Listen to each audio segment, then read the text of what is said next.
दोस्तों, हमारी पहली स्मार्ट तकनीक है कंटूर हल चलाना, जिसे अंग्रेजी में कॉन्टूर प्लाविंग भी कहते हैं।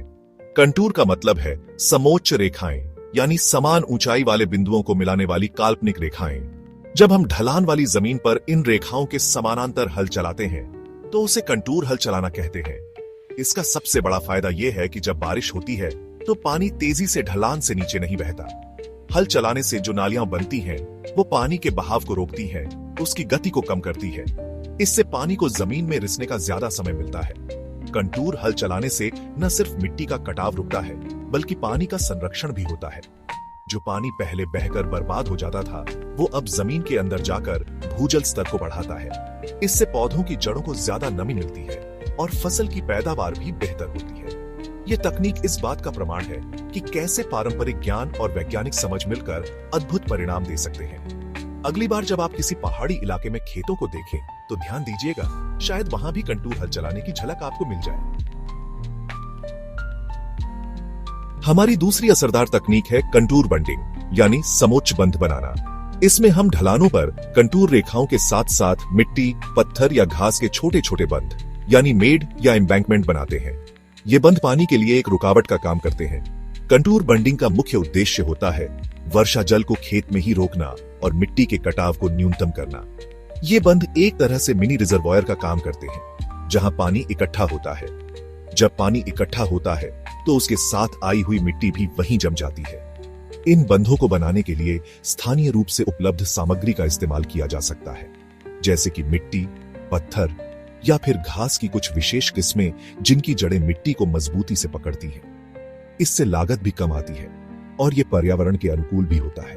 जरा सोचिए, ये छोटे छोटे बंध कितने बड़े बदलाव ला सकते हैं। ये न सिर्फ मिट्टी की उर्वरता को बचाते हैं, बल्कि भूजल स्तर को भी रिचार्ज करते हैं। कंटूर बंडिंग एक सस्टेनेबल एग्रीकल्चर प्रैक्टिस है जो हमारी जमीन को आने वाली पीढ़ियों के लिए भी उपजाऊ बनाए रखती है। खेती, पहाड़ों का वरदान। दोस्तों, अब बात करते हैं एक ऐसी तकनीक की जो पहाड़ी इलाकों की जान है, सीढ़ीदार खेती या टेरेस फार्मिंग। आपने अक्सर खूबसूरत तस्वीरों में पहाड़ों पर सीढ़ीनुमा खेत देखे होंगे। ये सिर्फ देखने में ही सुंदर नहीं होते, बल्कि मिट्टी और पानी बचाने का एक बेजोड़ तरीका भी है। पहाड़ी ढलानों को काटकर सीढ़ियों जैसा आकार दिया जाता है, जिससे हर सीढ़ी एक समतल खेत की तरह बन जाती है। सीढ़ीदार खेती का मूल सिद्धांत है ढलान की लंबाई और तीव्रता को कम करना। जब तेज बारिश होती है तो पानी सीधी ढलान से तेजी से नीचे बहने के बजाय इन सीढ़ियों पर रुक रुक कर बहता है। हर सीढ़ी पानी की गति को कम करती है और उसे फैलने का मौका देती है। यह तकनीक विशेष रूप से उन क्षेत्रों के लिए महत्वपूर्ण है जहां जमीन सीमित है और ढलान बहुत ज्यादा है, जैसे कि हिमालयी क्षेत्र या पश्चिमी घाट। इन सीढ़ियों पर धान, मक्का, सब्जियां और कई तरह की फसलें उगाई जा सकती हैं। सीढ़ीदार खेत बनाना मेहनत का काम जरूर है, लेकिन इसके फायदे दूरगामी होते हैं। यह एक सस्टेनेबल फार्मिंग सिस्टम है जो पीढ़ी दर पीढ़ी किसानों को आजीविका प्रदान करता है। अगली बार जब आप किसी हिल स्टेशन पर जाएं, तो इन सीढ़ीदार खेतों को मानव इंजीन्यूइटी और प्रकृति के सम्मान के प्रतीक के रूप में देखें। बहते पानी को थामने की शक्ति। हमारी चौथी स्मार्ट तकनीक है चेक डैम बनाना, जिन्हें हम छोटे छोटे अवरोधक बांध भी कह सकते हैं। ये अक्सर छोटी नदियों, नालों या बरसाती जलधाराओं में बनाए जाते हैं, जहां पानी तेजी से बहता है और अपने साथ मिट्टी को काटता हुआ ले जाता है। चेक डैम का मुख्य काम होता है पानी के बहाव की गति को कम करना। जब पानी की गति कम हो जाती है तो उसकी मिट्टी काटने की शक्ति भी कम हो जाती है। ये संरचनाएं आमतौर पर सीमेंट, पत्थर, लकड़ी या कभी कभी बोरियों में रेत भरकर भी बनाई जाती है। चेक डैम बनाने से कई फायदे होते हैं। सबसे पहला तो यही कि ये मिट्टी के कटाव को रोकते हैं। जब पानी धीमा होता है तो उसके साथ बहकर आई मिट्टी और गाद चेक डैम के पीछे जमा होने लगती है। दूसरा बड़ा फायदा है भूजल पुनर्भरण। रुका हुआ पानी धीरे धीरे जमीन में रिसता है। ये चेक डैम विशेष रूप से उन इलाकों में बहुत कारगर होते हैं जहां पानी की कमी रहती है और मिट्टी का कटाव एक बड़ी समस्या है।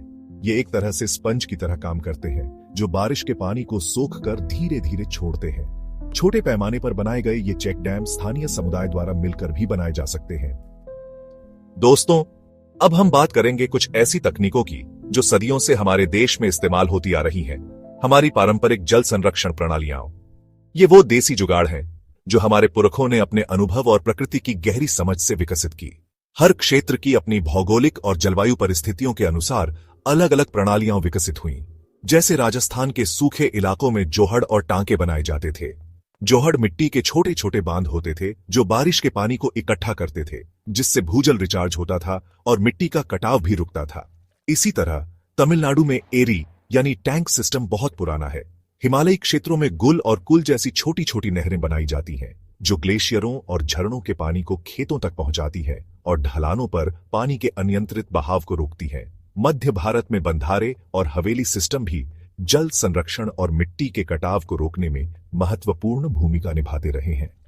ये पारंपरिक प्रणालियां सिर्फ जल संरक्षण के साधन नहीं थीं, बल्कि ये सामाजिक ताने बाने का भी हिस्सा थीं। इनके रखरखाव और प्रबंधन की जिम्मेदारी पूरे समुदाय। दोस्तों, ये थी मानसून में मिट्टी को बचाने की कुछ स्मार्ट और एनसीईआरटी द्वारा मान्यता प्राप्त तकनीकें। कंटूर हल चलाने से लेकर पारंपरिक जोहड़ तक हर तकनीक का अपना महत्व है। इन पद्धतियों की मदद से न सिर्फ मिट्टी की गुणवत्ता बनी रहती है, बल्कि जलस्तर भी ऊपर आता है। तो जब इस बार बारिश की बूंदें आपके आंगन में गिरें, तो सिर्फ भीगिए मत, चाय पकौड़ों का आनंद जरूर लीजिए। लेकिन एक पल रुककर यह भी सोचिए कि आपके आसपास की मिट्टी कहां जा रही है। क्या हम उसे बचाने के लिए कुछ कर रहे हैं? याद रखिए, मिट्टी सिर्फ धूल या पत्थर नहीं है, ये जीवन का आधार है।